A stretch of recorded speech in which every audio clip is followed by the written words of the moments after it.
The fluorescent lights of the hospital corridor flickered more harshly at this late hour, or so it seemed to Margaret Langdon, as she blinked away, the exhaustion blurring her vision. At 44, Margaret felt closer to 60, as she logged off the patient charts at the nurses' station of St. Jude's in Springfield, Illinois. Her coworkers waved goodnight, their expressions sympathetic, as she tucked her stethoscope into her bag and forced her limbs into motion after another grueling 11-hour shift. "See you tomorrow, Maggie," called a young intern. "Bright and early," she murmured, the words automatic and joyless. There was nothing bright about her mornings anymore, not when her days began at the local daycare and ended in trauma bays. Bills didn't care about grief, and with her husband a ghost of his former self and only one child left under her roof, Margaret had no choice but to bear the weight. The night air hit her face with a sharp, almost cleansing sting as she stepped outside into the empty parking lot. The late October wind carried the scent of frost and decaying leaves. Her bones ached as she walked to the bus stop, her mind wandering, uninvited, back 10 years. 10 years. 10 years since her daughter, Alina, vanished during what was supposed to be a healing vacation with her father and older brother in the Sinai region of Egypt. 10 years of nightmares, news reports, prayer vigils, and false leads. 10 years of living with a husband who slowly rotted from the inside out, first with guilt, then alcohol. 10 years of raising her son, Tyler, under the looming shadow of a sister who never came home. When the bus finally arrived, its brakes squealing in protest, Margaret sank into a window seat, rested her forehead against the cold glass, and watched the blur of suburban life slip by in silence. By the time she reached the stop near her neighborhood, it was almost 11:15 p.m. The houses were all dark, curtains drawn against the chill. No one waited for her at home anymore. The porch light was off. The door creaked when she pushed it open, the hinges needing oil, but she moved silently through the familiar darkness of the living room. Years of ER work had taught her how to move without sound. She paused at Tyler's door, gently pushing it open. The soft glow of his desk lamp revealed his sleeping form curled slightly to the side, just like he had at age 10. Now 21, Tyler had grown into a quiet, observant young man who rarely shared his thoughts unless pressed. His dark hair fell over his forehead. Margaret resisted the urge to brush it aside. Upstairs, the master bedroom was exactly as she expected, empty, cold, and stale. Her husband, Eric, had once again vanished to whatever bar welcomed the broken and bitter. She set her nursing bag on the dresser and began unpacking her things with mechanical precision. The comfort of routine could only mask so much, though. After a quick, hot shower that did little to relax her tense muscles, she changed into an old flannel and sweatpants. Her phone displayed no new text from Eric, just like always. She typed a quick message anyway. "Where are you? It's late." She knew it was pointless, just another shout into the void, but still she sent it. Sitting at the small desk by the window, she opened her laptop and checked her email. Dozens of messages from missing persons forums, Facebook alerts, and outdated tip lines flooded her inbox. Most were junk. Some well-meaning strangers claimed to have seen a girl who looked like Alina, but none had ever led anywhere. Still, she combed through every word, every photo, like she had for a decade. As her eyes scanned the screen, the guilt crept in like smoke under a door. If she hadn't been working double shifts back then, if she had gone with them from the beginning, maybe Alina would still be here. She'd taken the job at the daycare center after Eric's veterans benefits were slashed, and the extra income had felt like a temporary fix. That trip was supposed to be therapeutic. "It'll be good for him," the therapist had said. Their friend Sasha had echoed the sentiment, assuring Margaret that the desert air and family bonding would help Eric reconnect with the children. She was meant to join them 4 days later, but a triage emergency, had kept her in Springfield. The irony still pierced her like a blade. While she was saving strangers' lives, her daughter was disappearing into thin air. Margaret rubbed at her temples, feeling the migraine blooming behind her eyes. People always said grief got lighter with time. That was a lie. It didn't grow lighter. It grew familiar like a second skin. And no matter how long she wore it, it never stopped itching. Tyler had started working at a nearby grocery store part-time, and she insisted he save his paycheck. "Don't waste it helping with rent," she told him weekly. "Save it for your future." He deserved better. They both did. A sudden sound at the front door startled her. Keys jingling, footsteps stumbling up the stairs. Then came the smell, beer, nicotine, and something bitter. Eric appeared in the doorway, his once sharp jawline now rounded. His shoulders slumped like a puppet with its strings cut. "Still chasing ghosts?" he slurred, eyes falling on the laptop. Margaret closed the screen with a sigh. "You're drunk again." "So what if I am?" he snapped. "You left our son alone." She stood. "You could at least act like a father for once." "He's 21, Maggie. He doesn't need a babysitter. He needs a parent. One of us should try being one." "Here we go again," Eric scoffed, swaying. "The martyr speech. You know how much I've spent on this? Therapy, booze, you name it. You think it was easy being the one who was there when it happened?"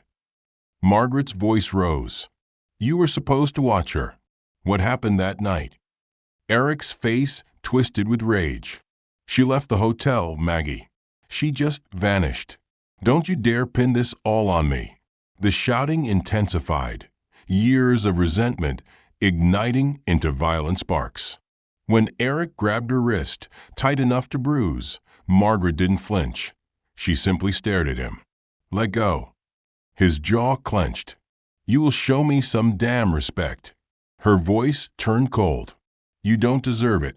Eric shoved her against the wall, breath hot and angry. He raised his hand and froze. In the hallway stood Tyler, tall and silent, his face expressionless, his gaze locked on his father. Eric released Margaret and stormed off, slamming the bedroom door. The lock clicked. Silence followed. Margaret slid to the floor, breath shaky. Tyler appeared beside her, his presence a balm to her frayed nerves. "Are you okay?" he asked quietly. "You can sleep in my bed tonight. I'll take the couch." She nodded, her voice trembling. "Thank you." Her son didn't press for details. He just helped her up and walked her to his room. That night, as she lay in the faint scent of his laundry detergent, her mind replayed it all. Alina's laugh, the sand, the empty hotel hallway. Something still didn't add up. And tomorrow she would begin digging again. Margaret jolted awake to sunlight slicing through the edges of unfamiliar curtains. For a disoriented moment, she couldn't recall where she was. Then the scent of clean laundry, mixed with faint traces of pine from Tyler's air freshener, grounded her. It was his room. Panic surged as her eyes darted toward the clock on the nightstand. 10:03 a.m. She sat up too fast, the room spinning for a moment. "No, no, no," she muttered, snatching her phone. 3 missed calls. 1 voicemail. A message from the daycare's principal, terse and professional. "We expected you at 8. Please call immediately." Her stomach twisted as she paced barefoot across the room, thumb flying across the screen as she typed an apology and request for an in-person explanation. She hadn't missed a shift in over a year. Not once. Margaret rushed to the hallway. The blanket Tyler had used on the sofa was neatly folded, a detail that stung with guilt. He'd probably left early for his job, not wanting to wake her. The master bedroom upstairs was as she'd left it, stale, silent, and empty.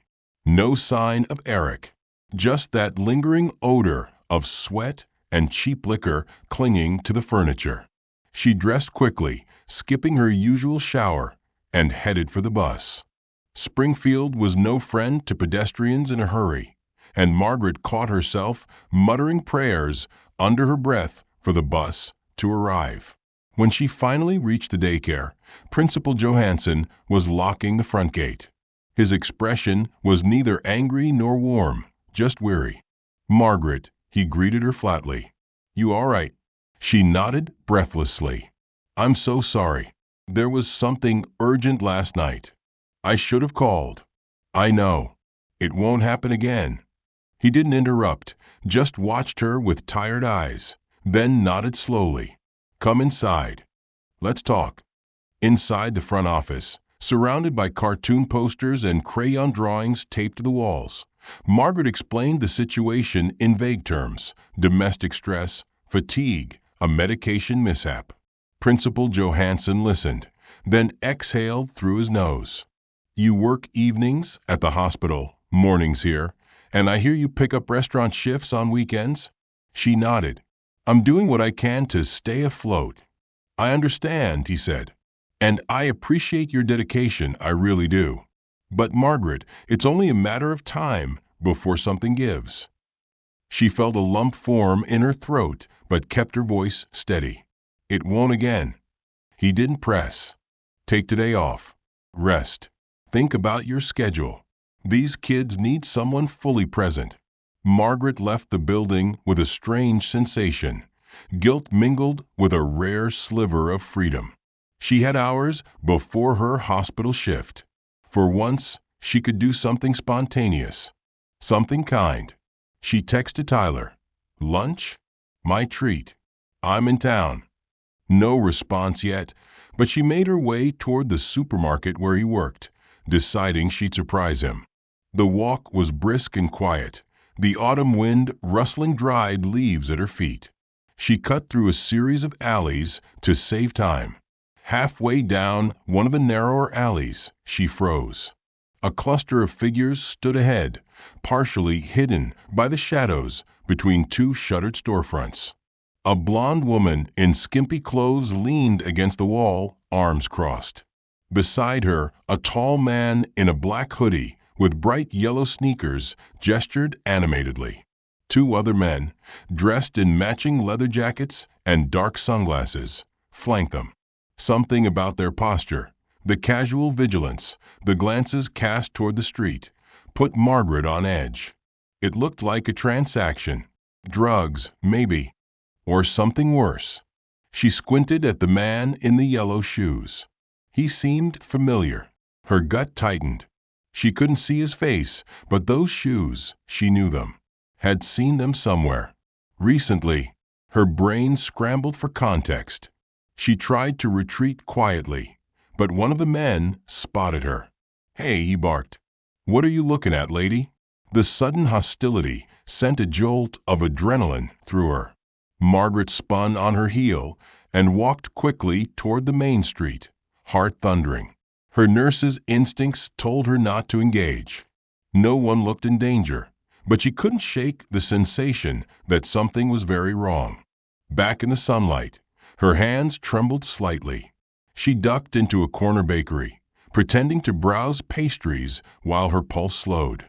Pulling out her phone, she reread Tyler's unanswered message thread. She typed again, "Still okay for lunch? Just picking something up." Then added, "Call me if you can. Love you." No reply. Her appetite gone, Margaret headed home, trying to rationalize her fear. It was probably nothing. But those yellow shoes gnawed at her. By the time she returned to the house, the adrenaline had curdled into restless energy. She went upstairs, determined to clean. Anything to distract herself. She stripped the master bed, dragging off sheets. The mattress was heavier than she remembered. Shoving against it, trying to rotate it so she could fit new fitted sheets, Margaret stumbled and braced one foot on the underbed frame. Her eyes caught something odd, a stitch seam in the upholstery that looked wrong, uneven, like it had been tampered with. Curious, she retrieved scissors from her sewing kit and began slicing the threads. Beneath the fabric, stuffed among the foam and cotton, were photographs. Old ones, Photos from that trip. From Egypt. Her breath caught as she recognized the sunlit beach, the pyramids, a smiling Alina and Tyler. And Rick. In one photo, he crouched in the sand with their kids flanking him. On the back of the photo, written in Eric's blocky hand, were numbers, coordinates. Margaret's hands shook as she flipped through more. One showed a dusty trail, a figure in the distance. Another had a phone number on the back, Egyptian format. She took pictures of everything with her phone, documenting the makeshift hiding place. No wonder the bed always felt lopsided. She pushed the mattress back in place, but didn't bother to restitch the fabric. Her thoughts spiraled. Why hide these photos? Why mark a location? She ran a quick search on her laptop. The coordinates pointed to Gifton Island, off the coast of Regatta, a tourist destination.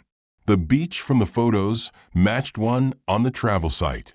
Her heart pounded. Could that be where? She hesitated only a moment before dialing the number scrawled on the back of the photo. It rang 3 times. Then a voice answered, heavily accented. Yes. Who is this? Panic overtook her. She hung up, breath caught in her throat. Had she just tipped someone off? She paced, debating her next move. Detective Warren, the lead on Alina's case. She called him, but the line went to voicemail. She texted instead. Found something. Urgent. We'll bring it in today. Her phone buzzed. Finally, a message from Tyler.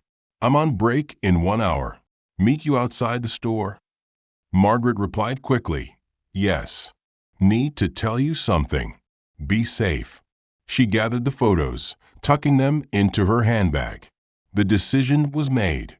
She'd go straight to the precinct, drop off the evidence, then meet Tyler.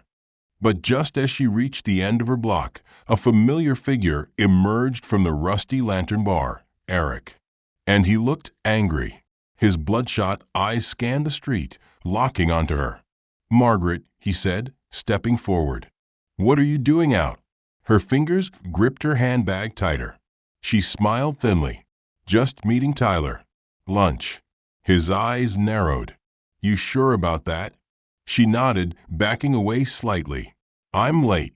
Come home with me, he said. We can talk. Eat something. I can't. You will, he growled. Then his hand latched onto her arm, hard. Eric's grip on Margaret's arm was painful, his fingers digging into her flesh as he guided her down the sidewalk with unsettling force. The street buzzed with afternoon life, cars passing, people heading into shops, but none seemed to notice the tension crackling between the couple.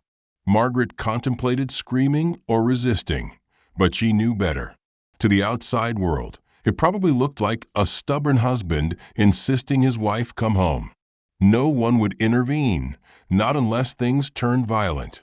And she couldn't risk drawing attention, not while her handbag held evidence that might finally bring answers about Alina's disappearance. Inside the house, Eric slammed the door shut and locked the deadbolt, the sound echoing through the hallway like a final judgment. Eric, she said, trying to keep her voice calm. I told you, I'm meeting Tyler. He's waiting for me. Liar, he spat, spinning her around to face him. You were headed to the station, weren't you? I saw the photos in your bag, Margaret. The ones you pulled from under the bed. Her breath caught. You went through my things? Of course I did, he said with a sneer. You think I wouldn't notice when you started snooping? He lunged for her purse, snatching it from her shoulder and dumping the contents onto the floor. The wallet, keys, makeup, phone, and the photographs, scattered across the hardwood like spilled secrets. Eric picked up the photos, flipping through them slowly. So this is what you've been hiding, he muttered. His tone had shifted to something quieter now, more dangerous. Coordinates. Notes. Little clues you think are going to solve something. Why did you hide them, Eric? Margaret asked, backing away until she hit the wall. Why didn't you ever tell me these existed? Because you weren't ready for the truth. His smile chilled her blood. And now, you've gone and called that number, haven't you? The man in Egypt, he told me someone with a U.S. number called him. Then he sent me the number. He held up her phone, still unlocked from the call she'd made earlier. Yours. Eric, please, she began, but he was already moving. He grabbed her by the throat, shoving her back against the wall with frightening speed. You think you're smart? You think you can dig through the past and not deal with the consequences? Margaret gasped, clawing at his wrist, her lungs screaming for air.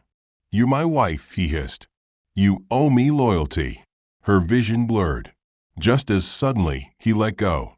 She collapsed to her knees, choking, coughing. He backed away, hands trembling. You just had to keep pushing. As she tried to recover, her phone began to ring. Its familiar ringtone filled the room like a lifeline. Eric growled and snatched it from the ground. No police, he said as he hung up. No, Tyler. You brought this on yourself. Before she could react, he yanked her to her feet and dragged her to the garage, grabbing a shop rag and zip tie. She struggled, but he was stronger, fueled by anger and desperation. He bound her wrists, shoved the rag into her mouth, and forced her into the back seat of their old Buick, the one they barely used. The one with no GPS. You always thought you were better than me, he muttered as he started the car. Always playing the victim, the savior. But you forgot, I was the one there that day. The garage door creaked open, letting sunlight spill in as they reversed into the street. Margaret's mind raced. She had to stay calm, had to survive. For Tyler. The drive was disorienting, a blur of roads she rarely traveled. The scenery shifted from suburban familiarity to unfamiliar territory. Finally, they pulled behind a rundown building with a flickering neon sign. The Last Call. Margaret had never seen it before, but the name sent a shiver down her spine. It was the kind of place that didn't ask questions. Eric killed the engine and turned to her. We're going inside. You make a scene, I tell them you're crazy.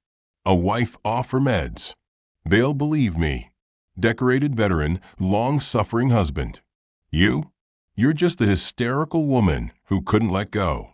His words sliced deeper than any weapon.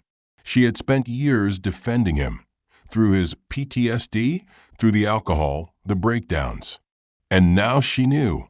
That man had never existed. Or maybe he had, once. Before the war, before the lies. Now he was gone. Just a mask worn by a monster. Eric yanked her from the car and led her through the building's back entrance. Inside, the air reeked of stale smoke and old liquor. Men lounged in booths, stared blankly at old TVs, or dozed off with drinks in hand. No one looked up as she passed, wrist bound. A man with tattoos crawling up his neck approached. His sharp eyes flicked between Eric and Margaret. This, sir? Yeah, Eric said flatly. Do it quick. No mess. The man, Jerome, nodded, then took Margaret by the arm. His touch was gentler than Eric's, but his grip was firm. Back room. Called someone behind the bar. Don't make a scene. Margaret struggled against her bonds as Jerome led her down a narrow hallway and into a small room, windowless. One metal chair bolted to the floor. A cabinet. Cold air from a vent above. She was shoved into the chair and zip-tied again. As Jerome fastened her legs to the base, she watched him closely. Something about him seemed off. Not cruel. Not indifferent, either. His eyes met hers once. And in that second, something flickered. Regret. He pulled out a phone from his pocket and tapped the screen a few times. Then, silently, he turned it toward her. A banking app glowed on the screen. One recent transaction. The name beside it made her blood run cold. Tyler Langdon. And the amount 5 figures. Margaret's heart stuttered. Jerome put a finger to his lips in a hush motion, then slipped the phone back away. Tyler had paid him. Her son. her boy, her protector, the yellow shoes, the alley. It all connected now. She began to sob through the gag, not for herself, but for what this meant. What had Eric done to push their son to this edge? Jerome opened the cabinet and pulled out a revolver. One bullet inside. He spun the chamber. Click. "This is for your husband," he said, voice barely audible. "From your son." Margaret thrashed in the chair, desperate to stop what she knew was coming. But just as Jerome turned, the door burst open, and Tyler stood there. Tyler stood frozen in the doorway, his tall frame outlined by the dim hallway light behind him, his hoodie slightly askew, and the unmistakable bright yellow sneakers still on his feet. "Mom," he whispered, his voice cracking with emotion as his eyes locked onto hers. He rushed to her side, his movements jerky and desperate, falling to his knees beside the metal chair. "I'm sorry," he choked, his trembling fingers immediately reaching for the cloth gag around her mouth. "I didn't want them to tie you up. I didn't know he would actually." His voice trailed off as the cloth fell. Margaret gasped for breath as the fresh air touched her mouth. Her lips were dry, her throat aching. "Tyler," she croaked, "what are you doing? What is this?" He didn't answer immediately, instead working at the zip ties around her wrists with a pocket knife. "You weren't supposed to be hurt," he said finally. "They were just supposed to scare him, keep him away from you. But when he brought you here, I knew what it meant. I couldn't let him do this to you, too." Jerome stepped back, silently observing the reunion with arms crossed, expression unreadable. Margaret stared at her son. She saw the fear in his eyes, the pain that had twisted him into someone capable of orchestrating this. "You paid them?" she asked, her voice barely a whisper. "Tyler, no." "Why?" The final tie snapped, and she flinched as blood rushed back into her fingers, pins and needles dancing under her skin. "Because I couldn't live like this anymore," he said. "Every day, watching you break down a little more, seeing him drink himself into a monster, wondering if you'd be alive when I got home, and knowing he was the reason Alina never came back." Margaret flinched at the name. Alina. The daughter lost in Egypt 10 years ago. Tyler had been there. 10 years old, then. A child. "You know something," she said slowly, feeling her heart rate spike. "Tyler, what happened? What really happened that night?" He looked away, guilt flooding his features. "You have to understand, I was a kid. I didn't know what to do. He told me if I ever said anything, he'd hurt you. He'd hurt me. I believed him." Margaret reached out, touching his cheek. "Tell me, please." He nodded slowly, then swallowed hard. "That night, we were back at the hotel. You were still in Springfield.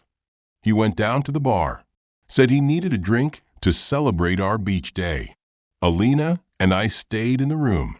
We watched cartoons, played cards. She wanted to go to the vending machine in the hallway, but I was sleepy. I told her to go without me." His voice cracked. "She never came back. I waited 10 minutes. 20. I went out to look, but I didn't see her. Then Dad came back.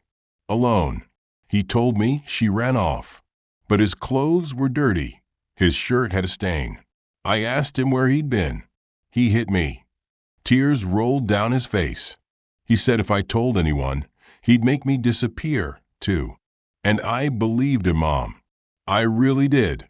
That night, I couldn't sleep.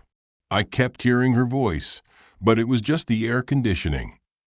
Margaret's own tears now mirrored his, her heart shattering anew. All these years, Tyler had carried the weight alone, haunted by the same ghost that had consumed her. "Oh, my baby," she whispered, pulling him into her arms. "I'm so sorry. I should have protected you." He clung to her, shaking. "I just wanted it to stop. I wanted you safe." Jerome stepped forward, clearing his throat. "Your dad's still upstairs. With the girl. We don't have long." Margaret turned, her expression fierce. No. This ends now. But not like this. She moved fast, surprising even herself. Her hand shot into the pocket of Tyler's hoodie, pulling out his phone. Mom, what are you? I'm calling 911, she said, hitting the SOS shortcut they'd installed years ago. The device chirped, then a calm voice began. Emergency services have been contacted. Please stay on the line. Tyler lunged to grab it back. No. They'll arrest you, too. I was going to stop him. She held it out of reach. And now you will, by doing the right thing. No more lies. No more secrets. Jerome cursed under his breath. Deal's off, he snapped, unloading the revolver and stuffing it back into the cabinet. I don't do murder when cops are on the way. He barked something in Spanish toward the hallway, and within seconds, the building erupted into motion. Men in leather jackets scattered like roaches, slipping out side exits, boots thudding against the floor. Within a minute, the place was nearly empty. Tyler stared at Margaret, anguish etched into every line of his face. Why did you do that? He asked. He was going to pay. I could have ended this. Margaret cupped his face. You're not a murderer, and I won't let him take you from me, too. He broke down again, nodding through his tears. But what if he tells them everything? What if the men talk? They won't, she said, more confident than she felt. They're gone. Jerome's not going to jail for conspiracy. And who would believe Rick? Look at him. Drunk, abusive. You have the scars. Tyler slowly pulled up his shirt, revealing a pattern of old, jagged lines along his back. Margaret gasped. Oh, God. Tyler. She had never seen them before. He'd always changed privately, kept his wounds hidden. You'll tell the truth, she said. But you'll tell it in a way that keeps you out of prison. You were trying to protect me. That's all. He nodded again. Sirens wailed in the distance now, the red and blue lights beginning to dance against the grimy walls through boarded-up windows. We have to wipe down everything, Margaret said. Every doorknob, the cabinet, the chair. We can't leave fingerprints. They moved quickly, scrubbing surfaces with sleeves and towels, hearts pounding. The front door burst open. Officers stormed inside with weapons drawn. Margaret raised her hands. My husband is upstairs. He brought me here against my will. A younger officer holstered his gun and stepped forward. Ma'am, we received an emergency call. Are you hurt? She shook her head. Just shaken. Behind them, officers emerged dragging Rick and a scantily clad woman. Rick's eyes blazed with fury. You lying bitch, he screamed. You set me up. Another officer restrained him as he thrashed. Margaret turned to the officer beside her. He tried to kill me. I have proof. She pulled the photos from her bag. They were hidden in our bed. Coordinates. Phone numbers.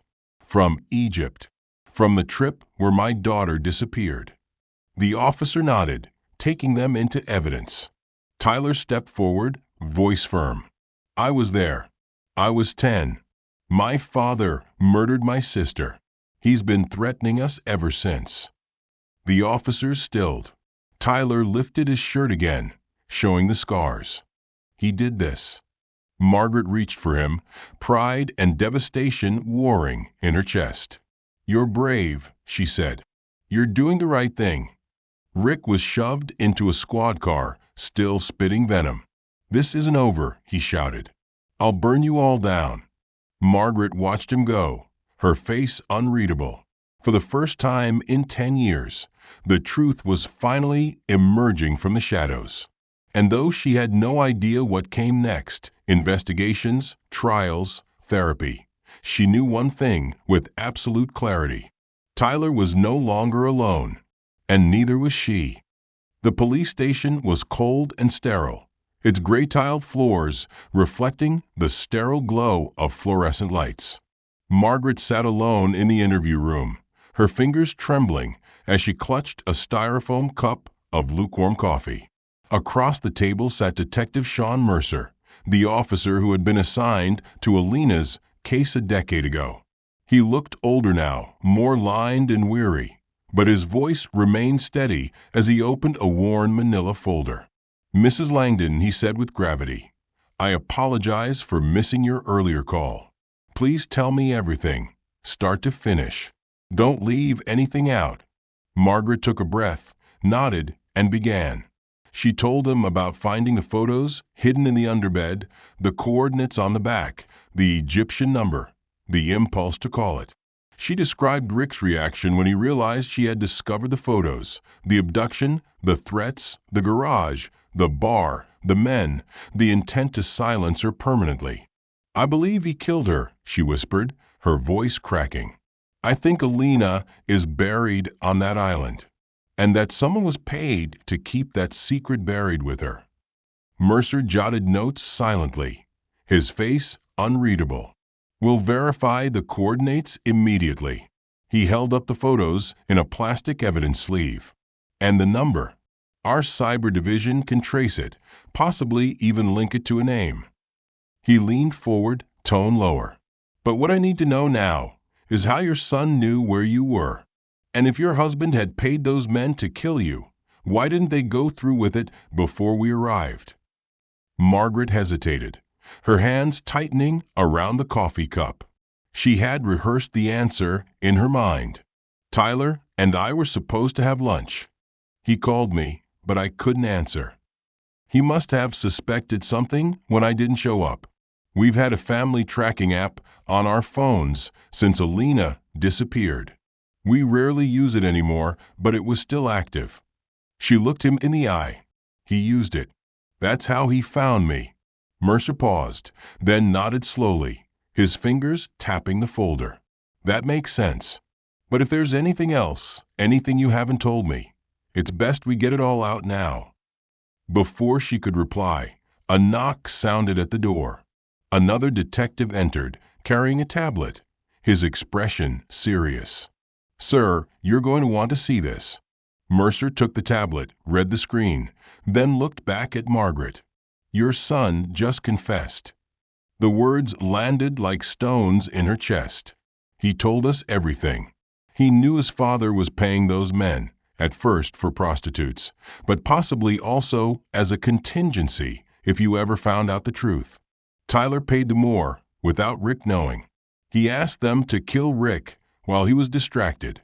He said he couldn't stand watching him destroy you any longer." Margaret's hands flew to her mouth, tears springing to her eyes. "No," she whispered. "I told him not to. He also told us you stopped him, that you called 911, that you insisted he not go through with it," the detective continued. "And he admitted what happened 10 years ago. According to him, Rick took Alina from the hotel room while Tyler stayed behind. When he came back alone, she was gone. He threatened Tyler into silence." Mercer's face had hardened, but not with anger, more with resolve. "We'll coordinate with Egyptian authorities. That phone number might lead us to the man Rick paid. If we can find him, we'll know what really happened on that island." Margaret wiped her tears, nodding slowly. "Whatever takes. I just want to bring her home." Her voice broke. "I want her to rest in peace." Mercer stood, closed the folder. "We'll do everything we can. In the meantime, I'll need you to wait in the outer lobby. There will be follow-up interviews and statements." As she walked into the corridor, her legs felt heavy. She spotted Tyler through a narrow window, seated in another room, his hands cuffed in front of him. An officer was processing him, taking fingerprints, snapping photos. Tyler's head was lowered, but when he looked up, their eyes met. His face was pale, but calm. He looked like someone who had finally laid down a burden too heavy to carry. She stepped closer to the glass. When the booking process was complete, an officer allowed Margaret a brief moment with her son. She moved quickly, wrapping her arms around him, holding him tight. "I'm so sorry, Mom, Tyler whispered. "I didn't know how else to stop him." "You saved my life," she said. "If you hadn't been there, I don't know what would have happened." I couldn't let him hurt you anymore," he murmured. Margaret pulled back, looking into his eyes. "You didn't kill him. That matters. You didn't become what he was." Tyler nodded, though pain still clouded his face. "But what if the courts don't see it that way?" "Then we fight," she said. "Together." An officer gently tapped her shoulder. "Ma'am, we need to take him now." Margaret watched as they led Tyler away, his hands still bound, but his head held high. She pressed her fingers to her lips, then to the glass window, as he disappeared down the hall. In that moment, something shifted inside her. Grief still throbbed, but beneath it was a flicker of something else. Hope. Back at home, the silence was different. Margaret sat at the dining table, her hands still trembling slightly from everything that had happened. The scent of Tyler's laundry detergent still clung faintly to her shirt, grounding her in the reality that her son, though bruised and broken, was still alive. And not just alive, but brave enough to face the truth she had buried beneath years of work shifts and empty hope. The truth Rick had tried so desperately to keep hidden. Her eyes drifted to the photos that now lay in a neat evidence bag, waiting to be handed over. She had made digital copies before the police took the originals, each one a breadcrumb leading back to that cursed trip. Margaret opened her laptop again and typed the coordinates into Google Maps, her heart thudding with each click. The map zoomed into Gifton Island, a serene stretch of white sand and turquoise water off the coast of Hurghada, Egypt. A place once marketed as a family-friendly beach getaway now appeared like a graveyard in her eyes. She clicked through images on travel blogs, looking for familiar landmarks, anything, that could match the background of the photos. There it was. A crescent-shaped cove with limestone rocks on one side and a narrow inlet cutting through a patch of shrubs. It matched perfectly with the background of the beach photo where Rick had knelt between Alina and Tyler. Why mark this place? What significance did it hold? Was this where it happened? Was this where she? Margaret shut her eyes, fighting back a wave of nausea. She couldn't let herself spiral. Not now. Not when answers were within reach. She reopened the browser and entered the Egyptian phone number scribbled on the back of another photo.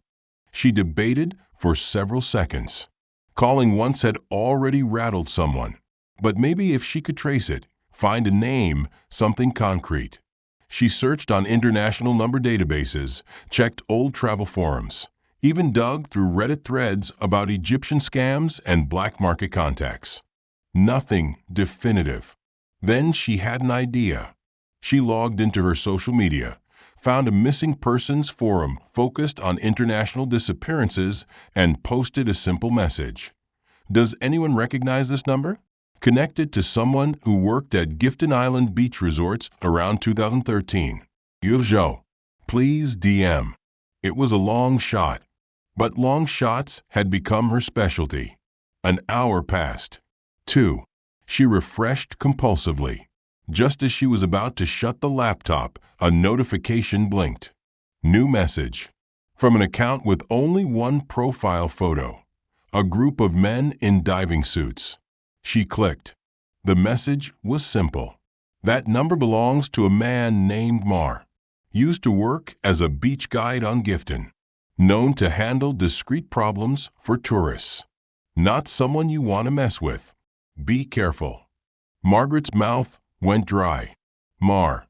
She copied the name, began another search. A LinkedIn profile turned up nothing. But then, an old TripAdvisor review from 2014 1-star. The review was brief. Avoid Mar the guide. Creepy guy. Kept trying to upsell private tours. Something felt off. No contact info, but at least now she had a name and a role. A guide. Someone who knew the island well, and someone Rick might have approached. She took a screenshot, added it to her file. The pieces were aligning. She forwarded everything to Detective Mercer, labeling the subject line Possible Identity of Egyptian Contact. Mar Works, Gifton Island. Her phone buzzed minutes later. A call. She answered immediately. Margaret, Mercer's voice came through. We're sending this to Interpol and Egyptian officials. They'll determine if Mar is a real person and whether he's ever been investigated. In the meantime, we've spoken to the consulate about the possibility of exhuming the site based on the coordinates. But it'll take time. International red tape. Margaret exhaled. Thank you. Just please don't let this go cold. We won't, Mercer said. We owe that to Alina. She ended the call and leaned back in her chair.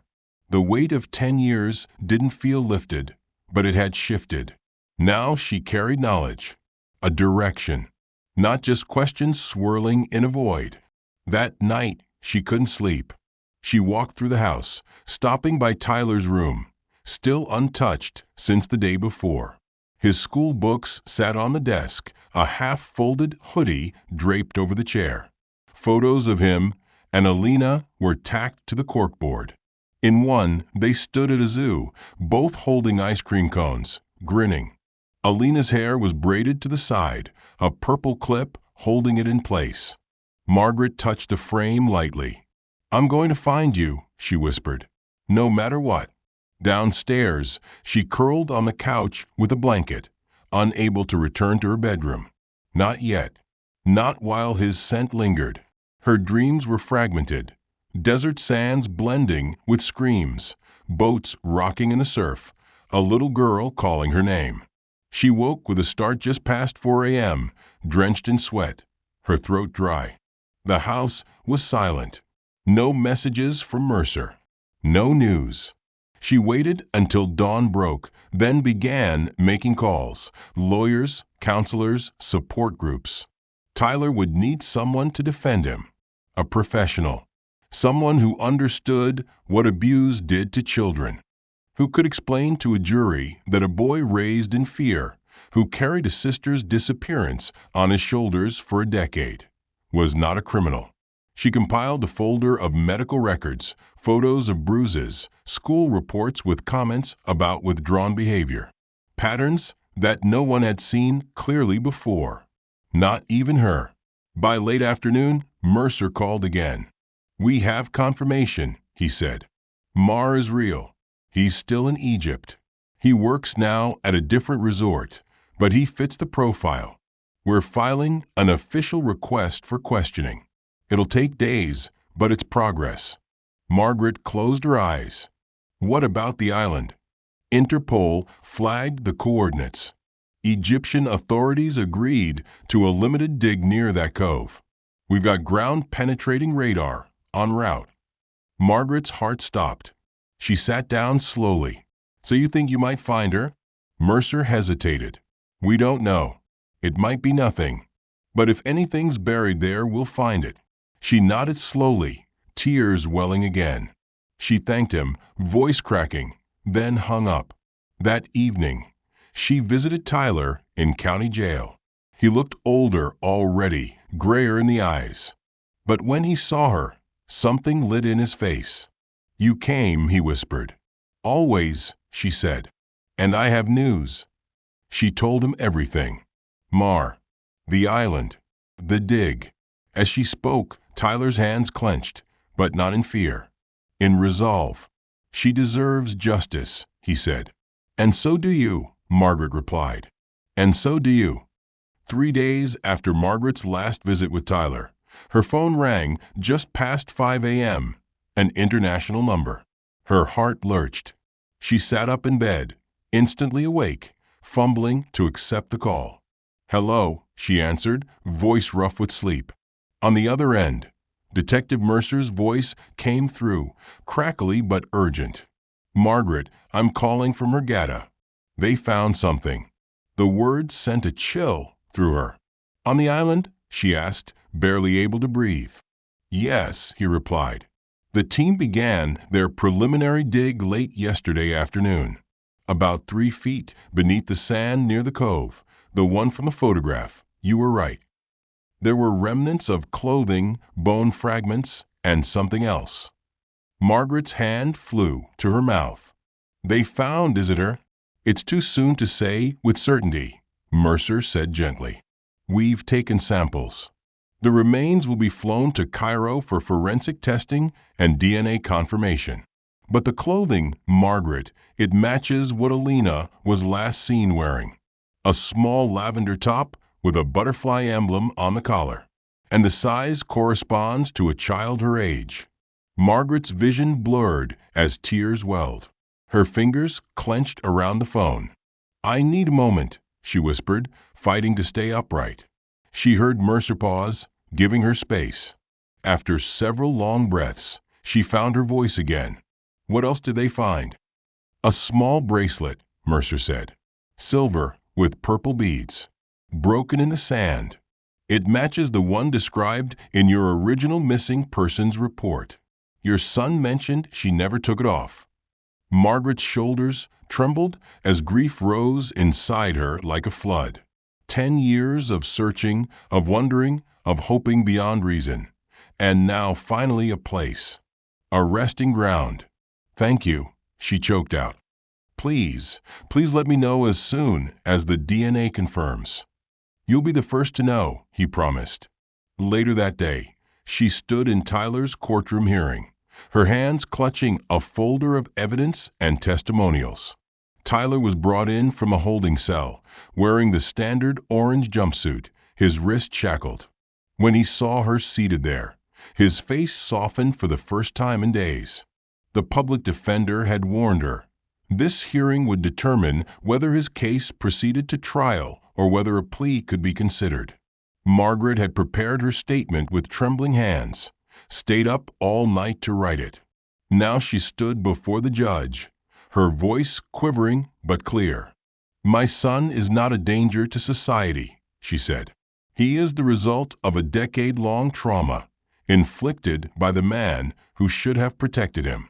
He was a child when his sister disappeared, and he has carried the burden alone ever since. She handed over photographs, Tyler's scars, Alina's images, the GPS coordinates, and the evidence from their home. He never raised a hand to his father. He stopped himself. He called for help. He chose life, not revenge. The judge, a stern woman in her 60s, studied the materials with furrowed brows, then turned to Tyler's lawyer. Has the DA responded? Yes, Your Honor, the public defender said. Given the recent evidence of prolonged abuse and the emotional toll, the prosecution is willing to consider a plea deal that would avoid prison time in exchange for therapy, community service, and full cooperation with the ongoing investigation. A murmur swept through the courtroom. The judge tapped her gavel for silence. Mr. Langdon, she said, turning to Tyler. Do you accept these terms? Tyler glanced at his mother, then back at the judge. Yes, Your Honor. His voice was soft but steady. The gavel fell again. So ordered. Release into protective outpatient supervision, pending review. Outside the courthouse, Margaret embraced him tightly. The sun was shining, but her eyes were full of shadows. You're free, she whispered. Not entirely, Tyler said. Not until we know for sure. 2 days later, the final call came from Mercer. Margaret, he said. We got the results. She braced herself. It's Alina, he confirmed. The DNA is a match. She collapsed into the nearest chair, sobbing. He gave her time, then continued. Egyptian authorities have opened a formal case. Mar has been detained for questioning. We believe Rick paid him to dispose of the body and cover it up.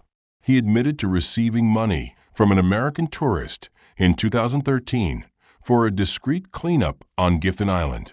He claimed the girl died accidentally during a family fight. That's what Rick told him. Mar said he buried her where he was instructed and never looked back. Margaret closed her eyes. So Rick killed her? That's what Mar believes. We'll never know the full details unless Rick confesses, but with Mars' testimony and the body recovered, we have enough to press homicide charges. She nodded slowly, grief settling deep in her chest, like a weight she'd carry forever, but also peace. For the first time in 10 years, she knew where her daughter was. She wasn't lost in the world. She wasn't being held by strangers. She had died that night, but now she would be brought home. Margaret flew to Egypt 2 weeks later, accompanied by Mercer and a liaison officer. She walked along the beach at Gifton Island, pausing at the now-marked site where Alina had been found. Flowers had been laid there by the search team, and a small wooden cross stood as a temporary marker. Margaret knelt beside it, her fingers tracing the sand. "Mommy's here," she whispered. They brought Alina's remains home the following week. The funeral was small, just family, close friends, and a few officers who had worked the case. Tyler stood beside his mother, holding her hand as the tiny white casket was lowered into the earth. There were no grand speeches, only silence and tears. A soft breeze rustled the grass. Margaret placed a butterfly brooch atop the coffin before the final shovelful of dirt was laid. "You're home now," she said. "You're safe." That evening, she and Tyler sat on the back porch, watching the sun dip below the tree-line. The air was still. "I keep thinking about what you said," Tyler murmured. "About choosing life." Margaret looked at him. "And?" He swallowed. "I want to keep choosing it. I want to help kids like me. Kids who feel trapped. Maybe counseling someday." She smiled through her tears. "You'd be amazing at it." The porch light flickered on automatically, casting them in soft gold. Behind them, the house was quiet, peaceful. Finally, for the first time in years. And though the road ahead would still be long, full of hearings, healing, and unanswered questions, they would walk it together, hand in hand, no longer in silence. The courtroom was colder than Margaret expected. Or maybe it was the way the fluorescent lights reflected off the polished floor, or how the pale blue walls seemed to absorb every sound, even the muffled coughs and rustling papers. She sat at the front row of the gallery, fingers clenched in her lap, eyes fixed on the man seated at the defense table. Eric Langdon, once a decorated veteran, her husband, the father of her children, now sat in an orange jumpsuit, wrist shackled, face pale and haggard. His eyes remained fixed on the tabletop, avoiding the gaze of everyone in the room. This wasn't a hearing. This was a trial. The judge presiding was the same woman who had approved Tyler's plea agreement weeks ago. But today, her tone was sharper, her posture more rigid. A jury of 12 sat to the right, taking notes and watching every expression. The charges read aloud were damning. Second-degree murder, obstruction of justice, abuse of a minor, conspiracy to conceal a death. Rick didn't flinch as the prosecutor listed them one by one. But Margaret saw the slight twitch of his fingers when the words "daughter" and 10 years ago were uttered. It was faint, but it was there. The first day of testimony was procedural. Forensics experts detailed how Alina's remains were located, the DNA confirmation, the clothing matches, and the corroboration from Egyptian officials. Then came photos, the coordinates Rick had written on the back of vacation pictures, the phone number tied to Mar. The courtroom collectively stiffened when Mar's recorded statement was played, an accented voice admitting he was paid by Rick Langdon to dispose of a body on Gifton Island. The cross-examination was brief. The defense tried to cast doubt on Mar's credibility, calling him a known fixer, a man who would say anything for a deal. But the evidence was too clear. The coordinates, the payment record, the hidden photographs, all pointed to the same conclusion. Rick had orchestrated a cover-up. The second day was worse. That was when Tyler took the stand. Margaret's heart pounded as she watched her son walk across the courtroom, his back straight, hands only lightly shaking as he raised his right hand and swore to tell the truth. He took his seat, and for a long moment he simply looked at Rick. Then he began to speak. "I was 10 years old when my sister disappeared," he said. "I'm 21 now, and I remember everything." The courtroom leaned in. "He told me she went missing, that she must have wandered off. But when he came back to the room that night, his shirt was dirty. He smelled like sweat and something else, like metal. Blood. He looked wrong." His voice trembled, but he kept going. "I asked where she was. He hit me. Hard. Told me if I said anything, he'd hurt Mom. And me." Tyler rolled up his sleeves, revealing faint scars on his arms. "He hit me a lot. Told me I was weak, that men didn't cry." A juror wiped her eye. Margaret did too. "I believed him," Tyler continued. "I kept my mouth shut for 10 years. I watched my mom break herself trying to keep this family afloat. And I watched him sit at home, drinking, lying, pretending to be the grieving father. But he wasn't grieving. He was hiding." The prosecutor nodded. "Can you tell the court about the events of last month?" Tyler inhaled slowly. "I found the photos. My mom didn't know I knew where she kept them. I saw the coordinates. I matched them to the beach. I remember that day, the exact spot we took the picture." He looked down. "And I knew she was buried there." "What did you do next?" "I paid someone," Tyler admitted. "I wanted him gone. I didn't want him to hurt her again. I paid more than he did. I told them to handle it while he was distracted at the bar."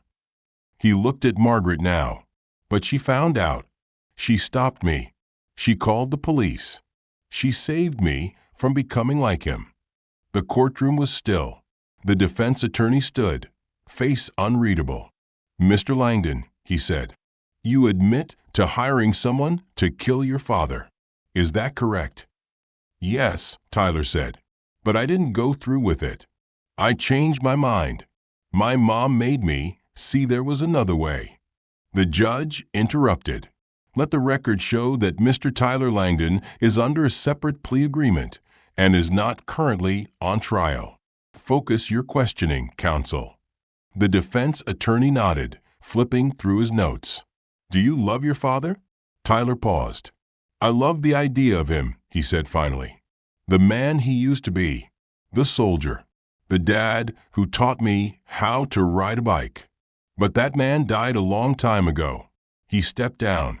Margaret met him at the aisle and hugged him, ignoring decorum. The judge allowed it. The trial stretched on for 3 more days. Witnesses came and went. The defense tried to argue Rick's PTSD clouded his memory, that he was mentally unfit, that the stress of deployment had broken him. But the medical records showed he had repeatedly refused treatment, that he had lied about taking prescribed medication, that he had chosen alcohol instead. On the final day, the jury deliberated for 5 hours. Margaret sat beside Tyler in the back row, fingers laced together so tightly her knuckles turned white. Finally, the bailiff returned. "Has the jury reached a verdict?" the judge asked. "We have," the foreperson replied, standing. The courtroom held its breath. "On the charge of second-degree murder, we find the defendant, Eric Langdon, guilty." A collective exhale rippled through the room. "On the charge of obstruction of justice, guilty." "On the charge of abuse of a minor, guilty." "On the charge of conspiracy to conceal a death, guilty." Margaret broke down, silent tears slipping down her cheeks. Tyler leaned into her, his head on her shoulder. Rick didn't move. His face was stone. The judge cleared her throat and addressed the court. "This has been a case of profound tragedy," she said. "A young girl's life was stolen, a family shattered. But justice, long overdue, has finally arrived. Sentencing will occur next week." As the courtroom emptied, Margaret stood and looked at Rick one last time. He glanced up, and for the first time there was no rage in his eyes. No anger. Only emptiness. She turned away, not out of weakness, but strength. The kind that came from surviving something meant to destroy you.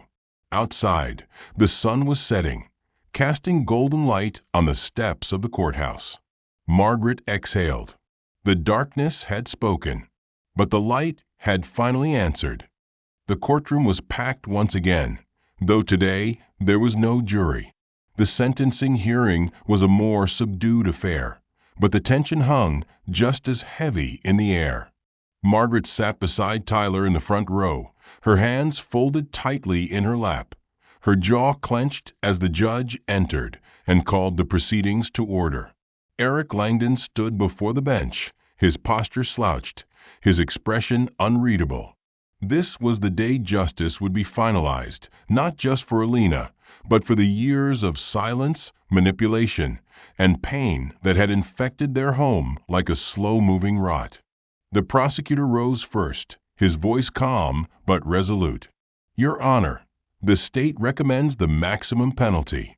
Mr. Langdon not only committed a violent act that resulted in the death of his daughter, but he actively concealed that crime for a decade, terrorized his surviving family, and sought to silence his wife permanently when the truth threatened to emerge. He paused, letting that sink in. His history of military service and PTSD may explain parts of his dissent, but it does not excuse the deliberate decisions he made, decisions that destroyed lives. The judge nodded once, then turned to the defense. The public defender, a man with graying hair and tired eyes, stood and adjusted his glasses. Your Honor, while we do not dispute the jury's findings, we request leniency in sentencing based on Mr. Langdon's mental health records. He served his country honorably, suffered a debilitating injury, and was diagnosed with chronic PTSD and depression. His voice softened. This does not absolve his actions, but it paints a more complete picture of a man who unraveled. We ask the court to consider his service, his condition, and the possibility of supervised incarceration in a veteran's mental health facility. The judge took notes quietly. Finally, she turned to Margaret. Mrs. Langdon, she said, would you like to make a final statement? Margaret stood, her knees weak but steady. She approached the microphone, heart pounding. Your Honor, she began, my name is Margaret Langdon. I am the mother of Alina Langdon, and I am the woman this man once called his wife. She took a breath. For years, I defended Eric.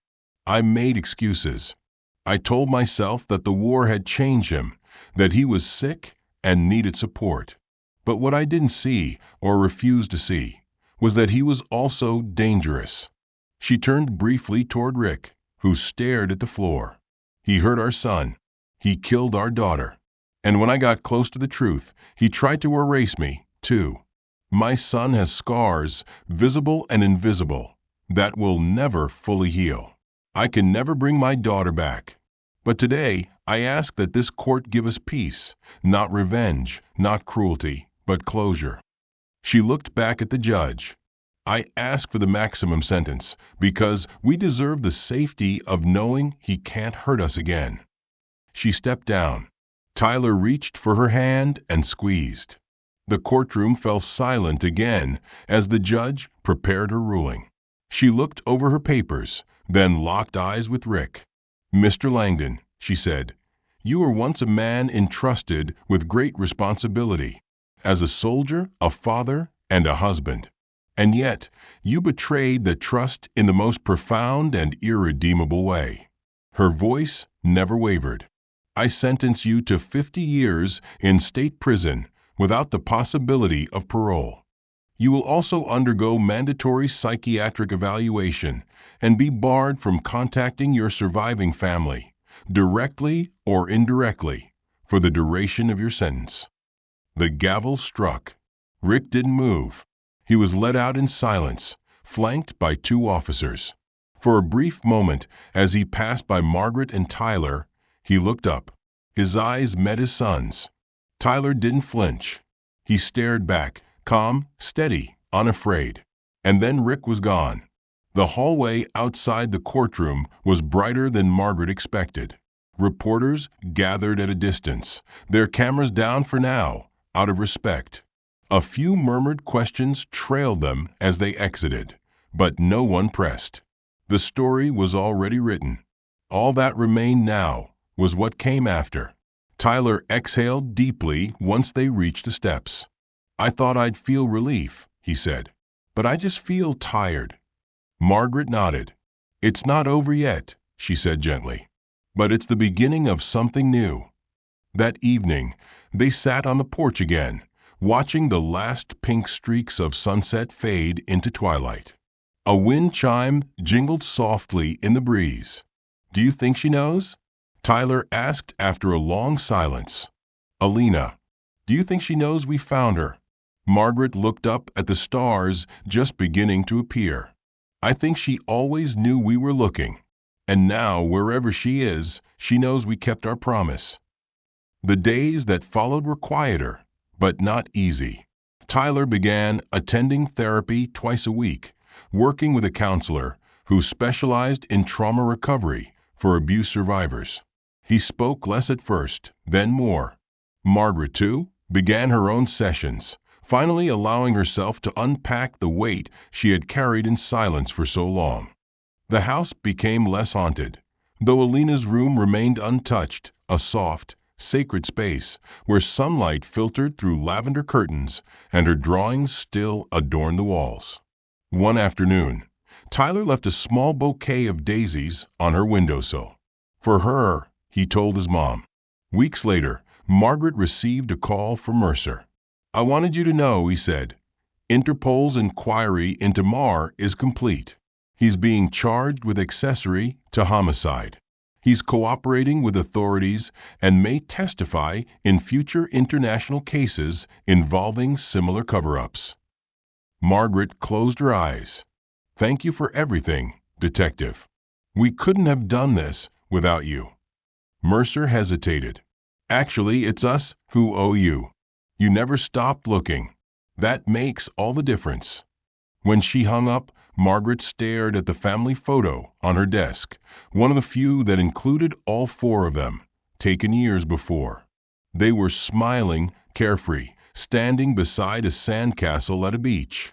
Alina wore that lavender top, her smile impossibly wide. Tyler held a plastic shovel, squinting at the sun. And Rick, back when he still resembled a man, stood behind them with an arm draped over her shoulder. She would never forget what he became, but she would not let him erase who they had been. She slid the photo into a drawer, then opened a new one. A fresh frame, a blank photo mat. Time to start again, this time with truth at the center, and light guiding the way. Months passed. The air grew colder, the leaves turning from gold to brown, then falling completely. Autumn gave way to winter, and for the first time in years, the Langdon house didn't feel like a place to escape from, but one to heal within. Margaret had taken a leave of absence from both the hospital and the daycare. She spent her mornings journaling, attending grief groups, and tending to a tiny garden she had started on the back porch, even as frost kissed the soil. It wasn't much, just rosemary, thyme, and a few hardy winter pansies, but it gave her a sense of growth. Tyler enrolled in community college, taking night classes in psychology. His therapist had encouraged the decision, noting how often Tyler redirected his own pain into compassion for others. "You don't have to fix the world," the therapist had told him, "but if you can sit with someone in the dark and not flinch, that's already more than most." He now volunteered twice a week at a youth center downtown, working with kids who had lived through abuse and neglect. It wasn't easy, and some days left him drained. But when he came home and saw Margaret waiting with a warm meal, it was enough. Their relationship had changed, deepened. They spoke openly now about the past, the pain, and the dreams they dared to let themselves consider. One snowy night, Tyler asked, "Do you think I'll always feel broken?" Margaret looked at him, eyes soft but firm. "No," she said. "I think you'll always carry the cracks. But that's different. Cracks let light in." He didn't answer right away, but later, she saw him writing something in his notebook. He titled it, "What Remains When the Silence Ends." Around the anniversary of Alina's disappearance, Margaret received a package from the Egyptian authorities. It was a small wooden box. Inside were the personal items recovered with Alina's remains: the bracelet, still slightly sand-worn, a charm she had once worn on a string, and a pressed flower Margaret had placed in her suitcase as a surprise before they left for the trip. She hadn't even known Alina had found it. Margaret cried for hours that night. Not the sharp grief of shock or rage, but the slow, heavy kind that poured out quietly, soaking her pillow and curling her into a ball. Tyler found her that way and simply held her, no words needed. Some wounds never closed. But that didn't mean they bled forever. In the spring, they held a memorial for Alina. A real one. Not the candlelight vigil from years ago or the empty prayers offered in frustration, but something tangible. They planted a tree, a dogwood, on a hill near their house. Friends came, neighbors, a few officers, including Detective Mercer, who brought a folded letter from Mar. It was an apology, brief and imperfect, but Margaret appreciated the gesture. She read it aloud during the ceremony. "I buried her, but she never left. I hear her in the waves." People cried. Margaret did too. But when the final shovelful of earth was packed around the tree roots, she smiled. Alina was no longer a headline, no longer a cold case file. She was home, and she was honored. That evening, Margaret and Tyler returned to the porch and lit a candle together. "For Alina," Tyler said, "and for who we're becoming." They stood there until the wax melted down to nothing. Later that night, Margaret sat at her desk, staring at the screensaver on her laptop, an image of Gifton Island, its waters calm and endless. She opened a blank document and began to write. Not just a journal entry, not a police report or testimony, but her story, their story. The working title was simple: "The Daughter We Found Too Late." She didn't know if she'd publish it. Maybe one day, maybe never. But it felt right to write it, to reclaim the narrative, not just of Alina's death, but of Margaret's own survival, her rediscovery, her motherhood tested and scarred, but enduring. Tyler joined her a while later, sitting on the couch, flipping through one of his textbooks. "I want to do my thesis on the psychology of secrecy," he said. "How it affects families, generations." Margaret smiled softly. "You'll be good at that." "I learn from the best," he replied. In early summer, Margaret returned to work part-time. Not at the hospital. She wasn't ready for trauma bays again, but at the daycare. The children brought a kind of joy that wasn't demanding, just honest. She found peace in their laughter, in helping them tie shoelaces or learn to spell their names. One little girl with a dimpled smile wore a lavender butterfly pin every day. Margaret never asked where she got it. It felt like a gift. As the months continued, Margaret and Tyler moved forward. Not quickly, not linearly, but forward all the same. They still had hard days. Still had therapy. But there was also laughter now. New pictures on the walls. A hummingbird feeder in the backyard. Even a dog, rescued, one-eyed and perfect. They named her Leia. Not after Alina, but close enough to feel like a secret tribute. Some evenings, they'd sit with Leia between them, Tyler scratching behind her ears while Margaret read aloud from her growing manuscript. And when she reached the last line she had written, the long night was over, but the stars would never forget. They both sat in silence, letting it settle around them. It wasn't a perfect ending. It wasn't meant to be. Because real healing isn't tidy. It's messy, unfinished, beautiful in its persistence. And so the story didn't end in a courtroom or a grave or even with a tree planted in someone's name. It continued in the quiet mornings, the long walks, the new dreams. It continued every time Margaret held a child's hand at work, every time Tyler sat across from a troubled teen and simply listened. It lived in every meal shared, every photograph hung with care, every breath taken without fear. Alina's story was a tragedy, but theirs was something else entirely. It was survival, it was truth, and above all, it was love reshaped but unbroken.